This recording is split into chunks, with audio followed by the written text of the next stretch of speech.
Hello audience. কথায় আছে ধর্মের কোল বাতাসে লড়ে, আবার কথায় আছে পাপ বাপেরে ছাড়ে না। এমন আরও কিছু কথা আছে। তো একটা চ্যালেঞ্জ হইল কি,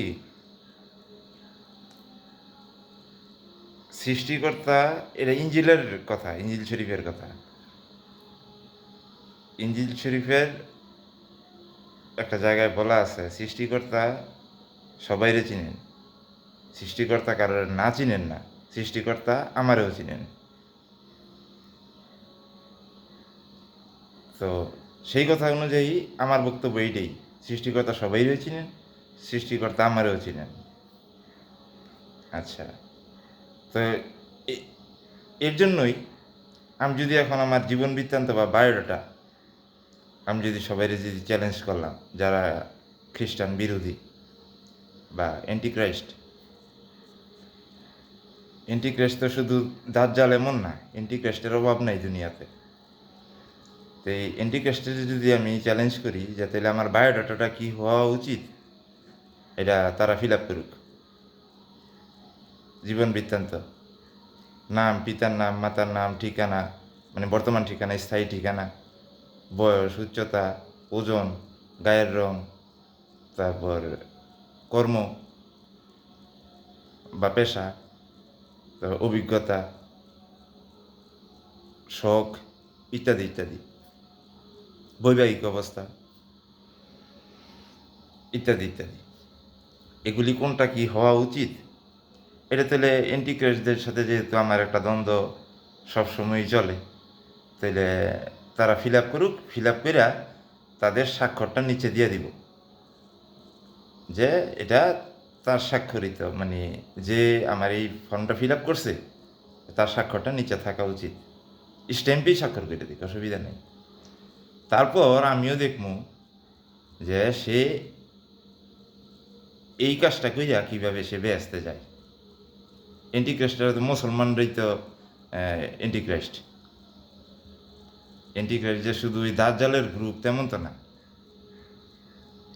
হিন্দুরা, বৌদ্ধরা, তাদের তো খ্রিস্টানদের নিয়ে এত সমস্যা আমি দেখি না পৃথিবীতে, যে খ্রিস্টানদের নিয়ে তাদের খুব সমস্যা আছে।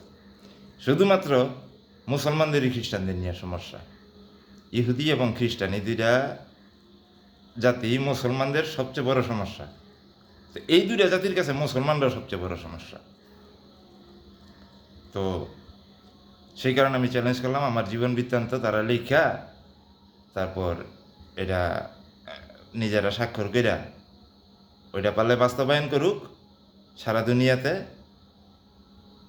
তারপর আমিও দেখব না যে যতটুকু তারা বাস্তবায়ন করলো, যে স্বাক্ষর করলো আমার জীবন বৃত্তান্ত লেখা, সে কিভাবে এই জীবন বৃত্তান্ত দিয়া, মানে আমার জীবন বৃত্তান্ত সে লেখা কিভাবে ব্যস্ত যায়। এই এক কথা। আরেক কথা হইল, পৃথিবীটা ক্ষণস্থায়ী। সৃষ্টিকর্তা বর্তমানে আমার যেই দেশে পাঠাইছেন, এই দেশ আমার চিরস্থায়ী ঠিকানা না, এমনটাই আমি বুঝি। তো তাই বলে তো এমন না যে বেহেস্তে গেলে, আমি যদি বেহেস্তে যাই কোনো সময়, হইতে পারে যে আমি কোনো সময় বেহেস্তে যাবো না, আমি দোজকেই যাবো। আমি দোজকে যাবো, প্রভু যিশু তো আর দোজকে যাইব না, প্রভু যিশু বেহেস্তেই যাইব, এটা কোনো ব্যাপার না। আমি দোজকে গেলে যাবো, কিন্তু যেই সন্ত্রাসটা চলে, এটা যুদ্ধ না, এটা সন্ত্রাস। যেই সন্ত্রাসটা চলতেছে এই সন্ত্রাসটা আমি দেখতে চাই, এই সন্ত্রাসটা শেষ করে আমি দেখতে চাই। তো এর একটা ব্যাপার হইল, আমার কাছে প্রায় 1.5 হাত লম্বা, 1.5 হাত 2 হাত লম্বা একটা দাও আছে। এই দাওটা দিয়া যদি এখন আমার এই গ্রামের মানুষ বা এই এলাকার মানুষ যদি এখন আমার একটা কোপ দেয়, তাহলে তো আমি আদা মরা শেষ, 2-4টা কোপ দিলে আমি শেষ। কিন্তু এটা কেউ করে না কে? কারণ জানে যে স্বাধীনতা অর্জন সহজ, স্বাধীনতা রক্ষা করা সহজ না, কঠিন। এর জন্য তার কোনো সমস্যা যে হইতেই পারে, এটা থানা পুলিশের সমস্যা হইতে পারে, এটা সৃষ্টিকর্তার পক্ষ থেকে সমস্যা হইতে পারে। হইতে পারে কি হইবই, কারণ আমি তো আমার কোনো দোষ দেখি না এইসব ব্যাপারে। তো কথা হইলো কি, কথা বললে তো অনেক কথাই বলা যাইব, আমার তো আর কোনো স্ক্রিপ্ট সামনে নিয়ে বসি নাই আমি। তো অনেক কথাই গুড়গুড় করতেছে, কিন্তু ডেলিভারি কতক্ষণ দিমু, কি কি ডেলিভারিগুলি দিমু, ওইটাই তাহলে বিষয়। তো একটা খবর দেখলাম, ইদানিং এইসব খবরগুলি দেখি যে এই দেশে এখন সমানে দরবাগ শুরু হয়েছে। ওই যে বাক স্বাধীনতা, আমি মোবাইলে আমার বক্তব্য আমি দিতেছি, এটা তোর ইচ্ছায় তুই দেখবি, তোর না ইচ্ছায় তুই না দেখবি।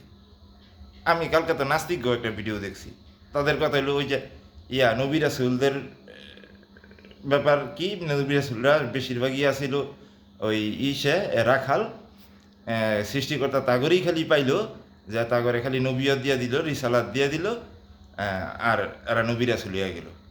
তারা রাখাল এই নানান জায়গায় ছাগল ভেড়া চড়াইতে গেছে, একলা একলা বৈশা থাকে, আর এই শয়তানি বুদ্ধি খালি তাগো মাথার মধ্যে গুড়গুড় করছে, তারা রূপকথার গল্প বানাইছে, এই নাকি ব্যাপার।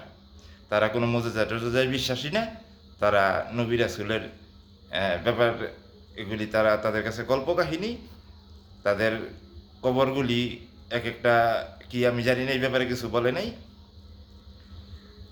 তো এই লোকে ব্যাপার। তো আমার ইচ্ছা না আমি তাদের চ্যানেল দেখবো না, আমার যেই চ্যানেল ভালো লাগে আমি ওই চ্যানেল দেখি, ওই চ্যানেল আমি সাবস্ক্রাইবও করবো, সমস্যা কি। তো এখন কথা হইলো, আমি মোবাইলে আমার বক্তব্য দিতেছি, এটা যদি কারো ভালো না লাগে তো সে না দেখব। সরকারের ভালো লাগে না, সরকার দেখব না, কিন্তু সরকারের তো এই রাইটটা নাই যে সে আবার গ্রেফতার করব।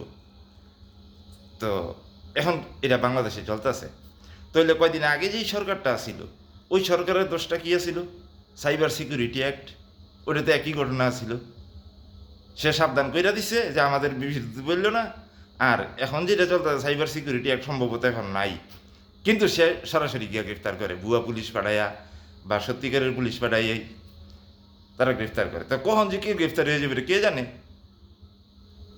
তো এখন ক্ষমতা কার কাছে? ক্ষমতা হইল যাদের টাকা পয়সা আছে। একটা ধনতন্ত্র, একটা গণতন্ত্র। ধনতন্ত্র, গণতন্ত্র, ধর্মতন্ত্র, তিন জিনিস। তেমন ধনতন্ত্র আর গণতন্ত্র একই জিনিস। যার কাছে টাকা আছে সেই গণতন্ত্রের মধ্যে নির্বাচন করতে পারে, সে লোকজনরে কিছু সাহায্য সহযোগিতার নামে যাই হোক ভোট টোট কিনা সে নির্বাচিত হইতে পারে, এই হলো তাদের গণতন্ত্র। ধর্মতন্ত্র তার সেই জিনিস না। ধর্মতন্ত্র হইল সৃষ্টিকর্তা, যাদের সৃষ্টিকর্তার মনোনীত ব্যক্তি। আর বর্তমানে ধনতন্ত্র বা গণতন্ত্র যেটাই কই, ওটা হইল মানুষের মনোনীত ব্যক্তি। তা সৃষ্টিকর্তার মনোনীত ব্যক্তি আর মানুষের মনোনীত ব্যক্তি কি এক হইল? তো এখন বর্তমান সরকারে যে আছে সে কি সৃষ্টিকর্তার মনোনীত না গণমানুষের মনোনীত? গণমানুষের মনোনীত। তো এখন গণমানুষের মনোনীত, এখন জনগণের জোর বর্তমান দুনিয়াতে যদি সৃষ্টিকর্তা তার এখনই নেমে আসবো না পৃথিবীতে, সৃষ্টিকর্তার এখন পৃথিবীতে পাওয়া যাব, তার মানে এখন জনগণের শক্তি বেশি। জনগণে যা কয় এই অনুযায়ী দেশ চলবো বা একটা এলাকা চলবো। তো এখন বর্তমান সরকার গায়ের জোরে কি করে না করে কখন, এটা তো কেউ আর বলতে পারে না। তো এই কারণেই আর কি একটা রিয়াকশন হয় না, মানে একটা খবরাখবর দেখলে তো একটা রিয়াকশন হয়। তো সেই অনুযায়ী বলা আর কি কথাটা। তো আরেক কথা হইল,